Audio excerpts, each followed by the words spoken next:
Service പെൻഷൻകാരുടെ അടിയന്തര ആവശ്യങ്ങൾ അനുവദിക്കണമെന്ന് service pensioners union Thamarakulam unit വാർഷിക പൊതുയോഗം ആവശ്യപ്പെട്ടു. ആലപ്പുഴ ജില്ലാ ജോയിന്റ് സെക്രട്ടറി എം ജോഷുവ ഉദ്ഘാടനം ചെയ്തു. Kerala state service pensioners union Thamarakulam unit വാർഷിക പൊതുയോഗമാണ് നടന്നത്. പെൻഷൻകാരുടെ അടിയന്തരാവശ്യങ്ങൾ അനുവദിക്കണമെന്ന് പൊതുയോഗം പ്രമേയത്തിലൂടെ ആവശ്യപ്പെട്ടു. ജില്ലാ ജോയിന്റ് സെക്രട്ടറി എം ജോഷുവ ഉദ്ഘാടനം ചെയ്തു. നമ്മുടെ ആരോഗ്യത്തെ സംബന്ധിച്ച് ഒരുപാട് സമരങ്ങൾ നടന്നിരിക്കുകയാണ്.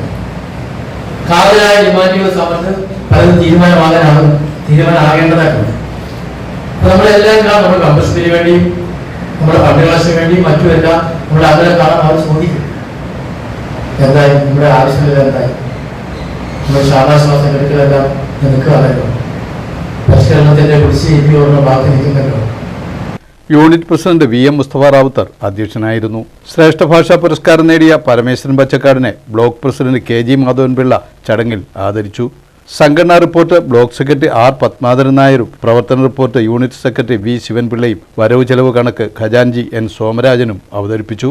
സംസ്ഥാന കൗൺസിൽ അംഗം വി രാധാകൃഷ്ണപിള്ള, ബ്ലോക്ക് കമ്മിറ്റി അംഗങ്ങളായ K Damodaran, C K Balakrishnan Nair, K Sarasamma, unit രക്ഷാധികാരി എൻ ഗോപിനാഥൻ പിള്ള, വൈസ് പ്രസിഡന്റുമാരായ K Abdul Majeed, A Athukka B V, S Ramachandran Nair, joint സെക്രട്ടറിമാരായ വി രാജു, കെ മോഹനൻ, ഭരണസമിതി അംഗം എൽ ജഗദമ്മ എന്നിവർ സംസാരിച്ചു. വി എം മുസ്തഫ റാവുത്തറെ തുടർച്ചയായ 34-ാം തവണയും യൂണിറ്റ് പ്രസിഡന്റായി തെരഞ്ഞെടുത്തു. News bureau, Charummood.